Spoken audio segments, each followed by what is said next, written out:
जब जीतते हैं तो कहते हैं कि ये हमारे नीतियों की जीत है, और जब हार जाते हैं तो प्रशासन की, मीडिया की, ईवीएम की, ये तब वो उसके ऊपर आरोप लगाना शुरू करते हैं। और अब की बार तो वो पहले से ही हार अपना मान चुके थे, और इसलिए लगातार जो हमारे यहाँ के सांसद जी यहाँ पर थे, जिनको अखिलेश जी ने कहा था कि अयोध्या के राजा हैं, वो जो है वो मीडिया के सामने और उनकी सभा में जिस तरीके से रोने की नौटंकी बना कर रहे थे, घड़ियाली आंसू बहा रहे थे, उसी समय सिद्ध हो गया था कि वो हार चुके हैं। 27 का रास्ता खुल गया मंत्री जी, 27 का रास्ता खुल गया। मैं समझता हूँ कि यह एक बहुत बड़ा संदेश है, और ये उत्तर प्रदेश और देश के लिए एक बहुत बड़ा संदेश मिल्कीपुर की जनता ने दिया है, और इसलिए मिल्कीपुर की जनता को मैं अपनी ओर से दिल से बहुत बधाई देता हूँ। और जो हमारे प्रत्याशी चंद्रभान पासवान जीत की ओर अग्रसर हो चुके हैं, उनको भी अपनी ओर से शुभकामनाएं। और भारतीय जनता पार्टी 1,05,000 से ज़्यादा वोटों से आगे वोटों को प्राप्त कर चुकी है, और एक तरीके से परिणाम सामने है। जनता ने भारतीय जनता पार्टी और कमल के फूल को काफ़ी खुल करके आशीर्वाद दिया है।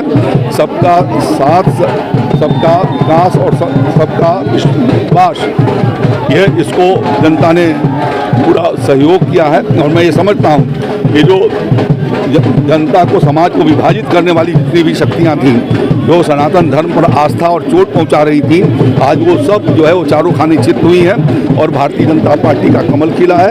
मैं खिल रहा है। मैं मिल्कीपुर वासियों को हृदय से धन्यवाद देता हूं, आभार प्रकट करता हूं भारतीय जनता पार्टी की ओर से।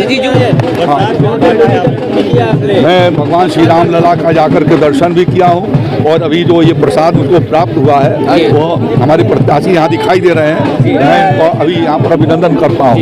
जो विपक्ष जो है आरोप लगाता रहा है कि भाजपा जो है लगातार जो है दूसरी तरफ राजनीति का ही। सम्मानित देवतुल्य जनता के चरणों में मैं प्रणाम करता हूँ, जिन्होंने मोदी जी और योगी जी के कुशल कार्यकाल में उनकी नीतियों से, रीतियों से प्रभावित होकर जिस तरह से उन्होंने भारतीय जनता पार्टी के पक्ष में मतदान किया है और अपना आशीर्वाद दिया है उन्होंने, मैं उनका आजीवन आभारी हूँ, आजीवन ऋणी हूँ, और उनका बहुत बहुत धन्यवाद देता हूँ।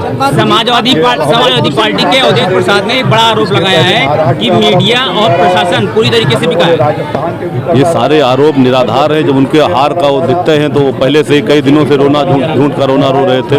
उन्हें पहले से ही पता था कि यहाँ की जनता उनको पूरी तरह से नकार चुकी है और भारतीय जनता पार्टी के पक्ष में मतदान करने जा रही है। ये जिस तरह से लोकसभा में देखा है, उन्होंने एक बार जिस तरह से जनता के बीच में झूठे वादे कर जनता को बहकाने का काम किए हैं, इस बार जनता ने पूरा मन बना लिया है कि एक एक वोट भगवान राम को समर्पित है। यहाँ पर प्रेस वार्ता के दौरान जो है वो काफी फूट कर रहे हैं और कह रहे हैं कि भाजपा नहीं साथ दे रही है, इस पर क्या कहेंगे? उनके बारे में आप जानते ही हैं, वो झूठ का रोना जिस तरह से रोते हैं। क्या लगता है? ठीक है, उस पर कुछ नहीं कहना चाहता। ठीक, आपको बोल दीजिए ना, जय श्री राम प्रभु श्री राम हमारे आस्था का केंद्र हम लोग सुबह से के हनुमानगढ़ी और सूर्यदेव भगवान के दर्शन किए, उनका पूजा अर्चन किए। हम लोग तो बोलते ही, हमेशा बोलते हैं, हमारे आस्था का वो है।